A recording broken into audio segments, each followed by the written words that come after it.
ஏன்டா சரவணா, உன் படிப்புக்கும் பவுசுக்கும் வரதட்சணை கேட்குதா? 150 பவுன் கேட்குதா? கார் கேட்குதா உனக்கு? ஓஹோ! அவ்வளோ வாடா வாடா உள்ளார வாடா அப்படின்னு சொல்லி சரவணனை தூக்கி ஜெயிலில் போட போகிறாங்க அப்படிங்கிறது தான் இருக்க போகிறதுலே பெரிய ட்விஸ்ட்டு அப்படிங்கிறது தான். இதுக்கெல்லாம் பிறகு எப்படிடா மயிலை வந்துக்கிட்டு சரவணனோட சேர்க்கறது அப்படின்னாக்கா, அதெல்லாம் இப்போ இப்போ இருக்கிறத பார்த்தா சான்ஸே இல்லை அப்படிங்கிற மாதிரி தான் இருக்குது. ஆனால் அதுக்கு ஒரு ட்விஸ்ட்டை கொண்டு வருவாங்க அப்படிங்கிறது தான் விஷயம். என்ன நடக்குது கடைசியாக வந்து இன்றைக்கி வந்துட்டு பாண்டியன் வந்துட்டு இப்போ வெளியே இப்போ பேசுகிறாரு. நீங்கள் யாரும் பேச வேணாம், நான் பேசுறேன்னு சொன்னாக்கா, அந்த அம்மா வந்து முழு பூசணிக்காயை சோத்துல அமுக்கின மாதிரி, அப்படிலாம் ஒன்று கூட யாரோ தப்பாக சொல்லியிருக்காங்க அப்படின்னு சொன்னேன். எல்லாம் அந்து போச்சுடி ரீலெல்லாம்.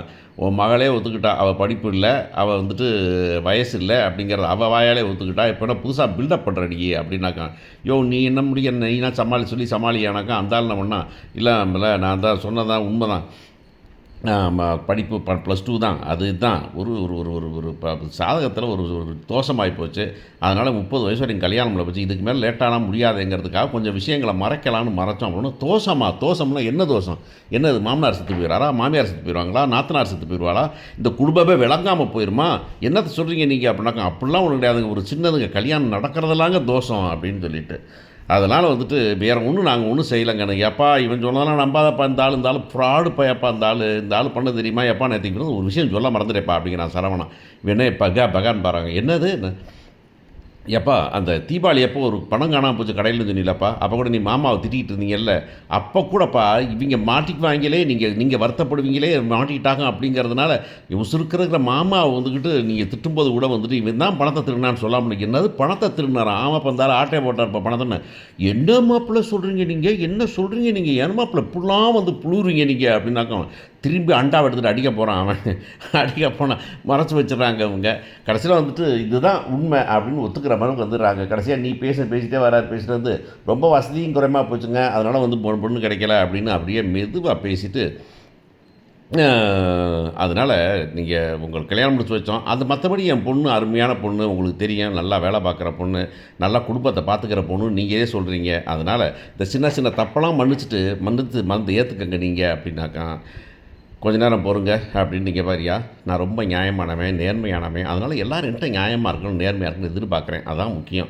அதனால் என்னால் வந்துக்கிட்டு இப்படி செல்லாத போகிற ஜாமானை கூட நான் கடத்த மாட்டேன். நீ என்னன்னா செல்லாது போகாத ஒரு பொண்ணை தூக்கி என்கிட்ட கடத்திருக்கிற நீ, மரியாதையாக உன் பொண்ணை கூட்டிகிட்டு போயிரு அப்படின்னு சொல்ல போகிறாரு. அங்கே தான் ட்விஸ்ட்டு வரப்போகுது. என்ன வரப்போகுதுனாக்கா, தன்னுடைய குணம் என்ன அப்படிங்கிறத வந்துட்டு காமிக்க போகிறாங்க மிஸ் பாக்கியம். பாக்கியத்துக்கெல்லாம் ஒன்று தான், மானம் ஈனம் சொல்லுது. முடிகிற வரைக்கும் பார்ப்போம், முடியலைன்னா காலில் விழுவோம், அப்படியே காலில் விழுவோம், காலில் விழ முடியலை பிடிச்சிக்கன்னா எதிர்த்து நின்றுவோம் அப்படிங்கிற மாதிரி ஆள் தான். இழப்பதற்கு ஒன்றும் இல்லை அப்படிங்கிற ஆள் தான். ஸோ இல்லை சம்மந்தி, என்ன சம்மந்தி இப்படி சொல்கிறீங்க நீங்கள்? என் பிள்ளைய வந்துட்டு இத்தனை மாதம் வச்சுக்கிட்டு இருந்து ஒரு குடும்பத்தை நடத்திட்டு வீட்டுக்கு அனுப்புனா முடியுமா அமைச்சேன்? அப்படியே வந்துட்டு என் பொண்ணு எப்படி வந்தாலோ வீட்டுக்குள்ளே வந்தாலோ அதே மாதிரி உங்களால் அனுப்ப முடியுமா? அனுப்ப முடியாதுல்ல. அதனால் நீங்கள் தான் வச்சு பார்த்துக்கணும், அதான் உங்கள் கடமை அப்படின்னாரு. அதெல்லாம் முடியாதுமா, என்ன நினச்சிக்கிட்டு இருக்கிற நீ? ஒன்றும் வேணாம், நீ முதல்ல கூப்பிட்டு கிளம்பு, நீ உன் பொண்ணை கூப்பிட்டு கிளம்புங்க, இங்கே இருக்க முடியாது, என் மகன் வாழ்க்கையை இனிமேல் நான் வீணடிக்க முடியாது. என் மைங்க கேட்குறாங்கல்ல, என்ன பொண்ணை பார்த்தேன்னு கேட்குறாங்கல்ல அப்படின்னு சொன்னேன்னே. என்ன மனுஷன் நீங்களாம், பெரிய மனுஷனா நீங்களாம் அப்படின்னு கேட்டுறா அந்த அம்மா. கேட்டோன்னே மீனா இப்போ தான் என்னடா மீனா பேசாமல் இருந்தால் மீனா இப்போ தான் பேச ஆரம்பிக்குது. குழலி வந்தோன்னா மீனாவோட வேலையை வந்து டம்பாயிடுறாங்க. மீனா உடனே வந்துட்டு, இங்கே பாருங்கள், நீங்கள் என்னென்ன பொய் சொன்னி எனக்கு தெரியும், எங்கள் மாமாட்ட அப்பயே சொன்னேன் நான். எங்கள் மாமா தான் வந்துக்கிட்டு அதை பாதி வாங்கிட்டு, இல்லை அவங்க பாருப்பா அப்படி ஒன்றும் பொய் சொல்கிறவங்களா தெரியலப்பா அப்படின்னாங்க. பொய் சொல்கிறது தெரியாமவர்களுக்கு அளவுக்கு நடிச்சிருக்கீங்க நீங்கள், அதனால் வந்துக்கிட்டு மரியாதையாக போயிருங்க. நீ என்னடி சொல்கிறது, எனக்கு வாயை மூடிக்கிட்டு, பெரியவங்க பேசும்போது சின்னவங்க பேசக்கூடாது அப்படின்னாங்க. திரும்ப வந்துட்டு சேர்ந்து அவெல்லாம் கேட்பான், என்ன பண்ணுவீங்க நீங்கள், இப்படி தான் கேட்பா அவள் அப்படின்னு சொல்கிறான். உடனே என்ன பண்ணுதுங்க, சக்குன்னு வெளியே வருதுங்க, வேறு வழியே இல்லை, வெளியே போங்க, கழுத்தை பிடிச்சி சொல்கிறான், இந்த மகளையும் கூட்டி போயிருங்க நீங்கள் அப்படின்னாக்கா.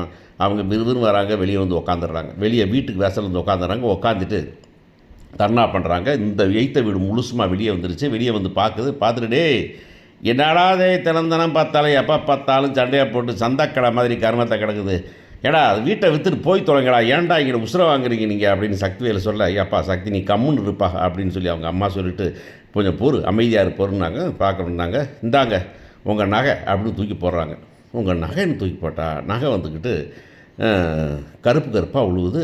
எடுத்து பார்த்துட்டு இவங்க பக்கத்தில் பாட்டி பக்கத்தில் உழுவுது. பாட்டி, என்னடி இது நகை இது கருப்பாக போச்சு, இது என்னடி வெள்ளி கூட இல்லை இப்படி இருக்கடி அப்படின்னோடனே, என்ன அது அதாம்மா அப்படின்னு உடனே அவங்க சொல்கிறாங்க, ஆமாம் அவங்க போட்டது ரொம்ப நகை கம்மி, 8 பவுன் தான் நல்லது, மீதி எல்லாம் வந்துக்கிட்டு கவரிங் நகை தான் அப்படின்னு மீனா சொல்ல, உடனே என்னது கவரிங் நகையா, இங்கே பாருங்க கல்யாணம் முடிச்சு இத்தனை நாள் ஆச்சு, 80 பவுன் 80 சவரன் நகை, நான் வேணால் வயசுக்கு போய் சொன்னேன், ஆனால் நகைக்கெல்லாம் பொய் சொல்லாமல் கொடுத்தேன், 80 பவுனையும் கொடுங்க அப்புறம் பார்த்துக்கலாம் நீங்கள் அப்படின்னு உடனே என்னது 80 பவுனா, நீங்கள் கொடுத்த நகையை அப்படியே கொடுத்துருக்குறேன், ஏங்க ஊரில் யாராவது சொல்லுங்கள், ஏங்க இங்கே பாருங்கள் நீங்கள் அப்படின்னு சக்திவேலை கூப்பிட்றாங்க, பாருங்கள் எப்படி ஏங்க யாராவது வந்துட்டு 80 பவுன் நகையை வாங்கி 72 பவுன் கவரிங் இத்தனை நாளாக வச்சுருப்பாங்களா, அது இந்த அம்மா வச்சுருக்குமா, உங்கள் பிஸ்னஸ் மேன் அவர் வச்சுட்டு போகிறாரா அப்படின்னு, ஏய் ஏன்டா ஃப்ராடு பண்ணுறீங்க, ஏன்டா நகைனா அலைகிறீங்கடா அப்போ மகன்லாம் அப்படின்னு சக்திவேலை சொல்ல, யோ வாயை முடிக்கிட்டு இருக்கு, வாயை கிழிச்சிட என்னடா பண்ணுறதே பண்ணிட்டு திருட்டுத்தனம் பண்ணிட்டு முதல் பண்ணுறீங்க, எப்படியோ ஒரு பிள்ளைய கல்யாணம் முடிக்க வேண்டியது நகையை கொண்டு வர வேண்டியது,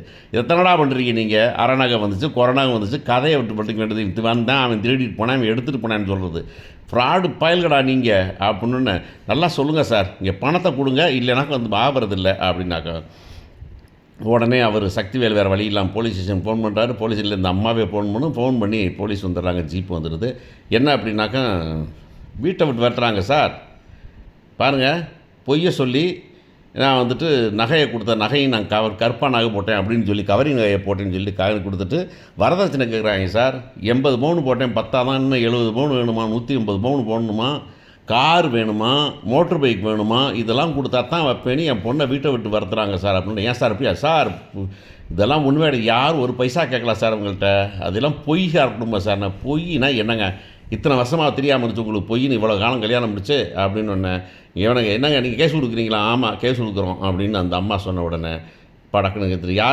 யார் வளர்ச்சி நிற்கிறது, எல்லாம் தான் சார் குடும்பமே தான், இந்தா அந்த கல்யாணம் முடித்த ஒரு மாப்பிள்ளை இந்த மாமியார் மாமனார் அப்படின்ன உடனே சரி எல்லாம் வந்து ஜீப்பில் இறங்கணும் சார், அவங்களாம் வேணாம் சார் பிரச்சனை உள்ளவே நான் மட்டும் வரேன் அப்படின்னு சரவணன் போய் மேலே ஏறலாம், ஏன் அவங்கெல்லாம் சொன்னாங்களே, இல்லை சார் நான் மட்டும் வரேன் அப்படின்னு ஒன்று நேராக கொண்டு போய் ஜெயிலில் போட்டுறாங்க, போட்டாக்க இங்கேருந்து குடும்பம் இப்போ போகுது, போனாக்க அங்கே போய் நம்ம கோமதி அங்கே போய் ஒப்பாரி வைக்கிறாங்க, இப்படி பண்ணிட்டீங்களேன்னு எய்த்தாப்ப ஏன்டா நீங்களாம் விளங்குவீங்களா, என் மகன் வாயிலாக பூச்சி கல்யாணம் எடுத்து அவனை போலீஸ் ஸ்டேஷன் வந்து கச்சேரி நிறுத்தி விட்டீங்களேடா அப்படின்னு, ஏன் நீங்கள்லாம் விளங்குவாடி, நீ வீட்டில் நல்லா சோத்த தின்னுட்டு இருந்து எடி நல்லா வசதியாக படுத்து தூங்குனியில் உனக்கெல்லாம் வேண்டியதாக இருந்தேன்னு, இல்லைத்தான் நான் இங்கே பாரு நீ மயிலே கம்முன்ற பாரு வாயை மூட்டிக்கிட்டு இருந்தாத்தான் போய் சேர்ந்து வாழ முடியும், இல்லைன்னா அப்படியே வெட்டி விட்டுருவாங்க, ஒரு பஞ்சாயத்தை பண்ணி படார்னு அப்படி வீட்டுக்குள்ளே போகிற வழியை பார்த்துக்குவோம், இவன் ஜெயிலுக்கெல்லாம் போக மாட்டாங்க, ஆனால் வரதட்சணை கேஸுன்னு போட்டால் ஒன்றுமனுடைய எவனும் ப்ரூஃபெல்லாம் சொல்ல முடியாது, அதனால் ஒன்றும் பிரச்சனை இல்லை, நீ பேசாமல் சபையில் வச்சு தானே 80 பவுன் கொடுத்தோம் அப்போ வாங்கிட்டாங்கல்ல,